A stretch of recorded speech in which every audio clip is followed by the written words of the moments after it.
My name is Dr. Mark Haas. I am a fellowship-trained breast imaging radiologist. I work at Carolina Breast Imaging Specialists in Greenville, North Carolina. So what got you into it? What made you want to go into that field?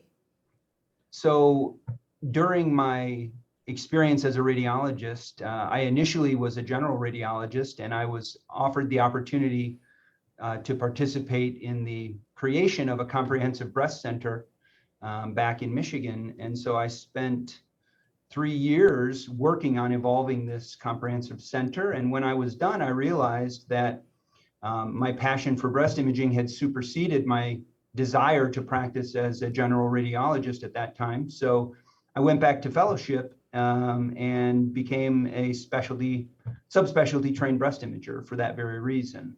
I realized that the need for subspecialty care in the breast arena was very significant, and knowing enough to know that subspecialty education was going to take, my abilities to the next level and really help me make the biggest change and open up the doors to work as a breast imager.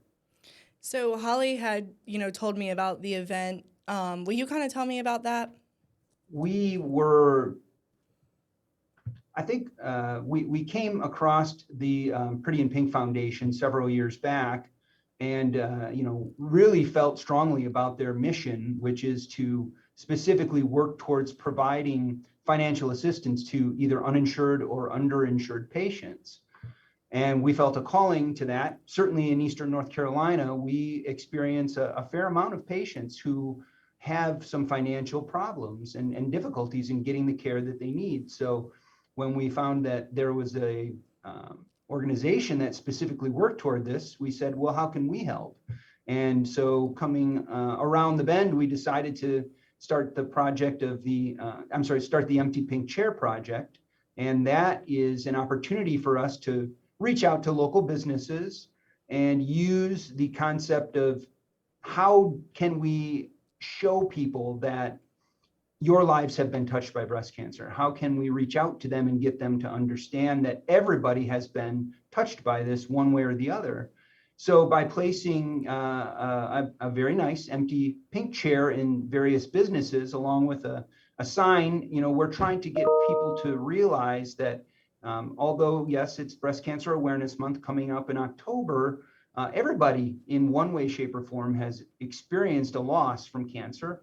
A lot of people breast cancer. 1 in 8 women will have breast cancer. So we have these pink chairs out at various institutions, and we ask for donations from the patrons of the organizations, and then also from the people who own the businesses. And we try to, get ourselves to a point where we can contribute to these services here in Eastern North Carolina and all across the state, actually, to help people who don't have insurance or who are underinsured and are diagnosed with breast cancer and need care.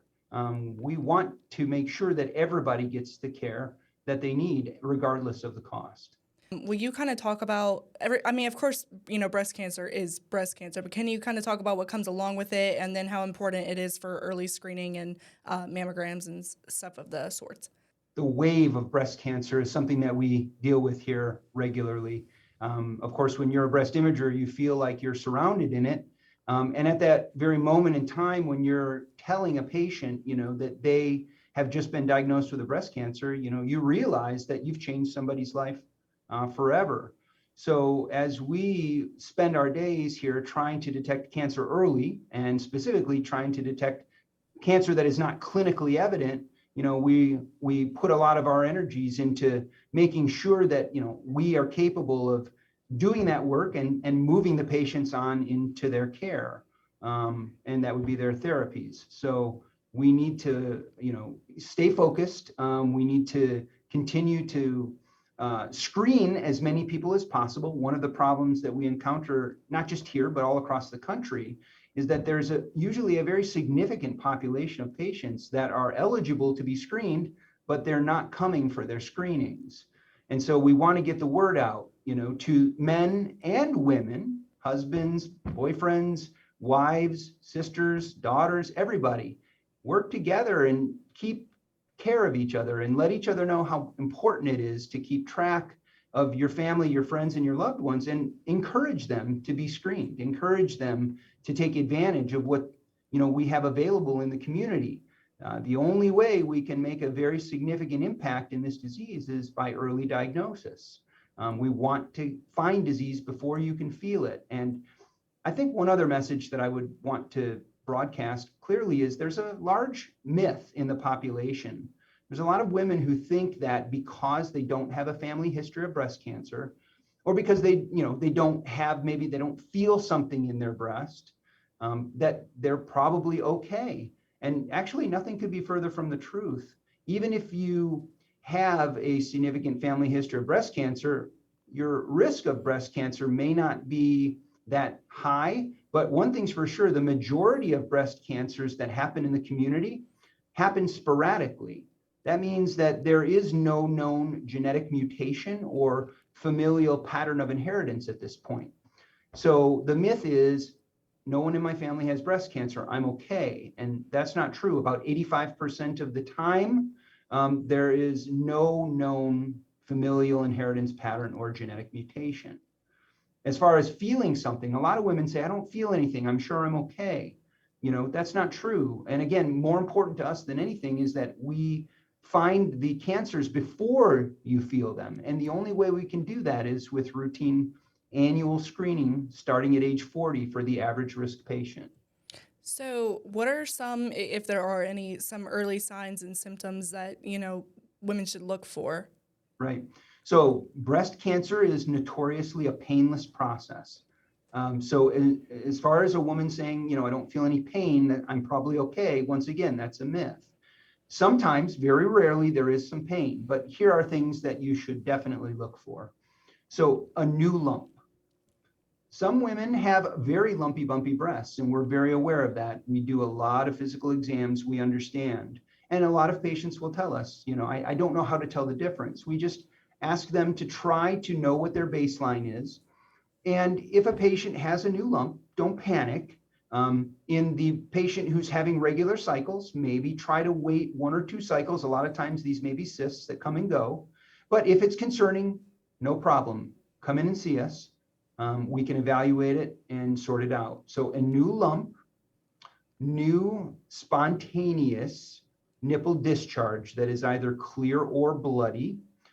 And when I say spontaneous, I mean there's no manipulation, there's not any pressure that's placed on the breast. Most of the time, women tell us that they find it on their nightshirt, or maybe they see it happening in the shower. One other thing is focal pain. And again, I said pain's not necessarily a cancer, and that is true almost all the time, but focal pain can sometimes be associated with abnormalities in the breast that aren't cancer, but that can cause a problem like infection and abscess. So focal pain, palpable lump, and or new clear or bloody nipple discharge are the most common reasons why we would want someone to come in to see us. Have you seen any, improvement or upwards kind of like going towards a cure or anything like that? Or is it just kind of stayed the same? Or is there any, improvement in that area that you know of? So there's research happening at all times. I mean, I think, it has to be a two-pronged, right? I mean, number one, we have to be able to make the diagnosis early. And number two, we have to improve our therapies. And a lot has happened in the last 5 or 6 years, even for sure the last decade. With the addition of breast tomosynthesis, which is the 3D mammogram, we are certainly finding cancers earlier at a smaller size, and we're certainly making an impact there. In the treatment world, there are new treatment therapies that are targeted therapies that are most certainly changing the experience that a woman has in terms of how she feels during therapy, how her body responds to the therapy. Specific immunotherapies have come a long way, and they're making a big difference. So yes, there has been an evolution in diagnosis and therapy, but yet we are still not at the point where we are able to predict this before it happens, and not at the point where we can cure everyone who's diagnosed. The ones that are the toughest for us typically are the triple negative breast cancers. those are very difficult to manage clinically. And is there anything else that you would like to say about the project or breast cancer in general? I guess we would just, like to reiterate how thankful we are that the Pretty in Pink Foundation has taken their stance on assisting patients that are uninsured and underinsured, and that, as our own corporation here in Greenville, we feel very strongly about our contribution through the Empty Pink Chair Project. We want to support our local population, and we want to do everything possible to make sure that we can diagnose cancers early and make a difference, but we need the patients to help us. We need people to be proactive in their health care. Please get screened starting at age 40 if you're average risk. Please come and see us and let us evaluate you.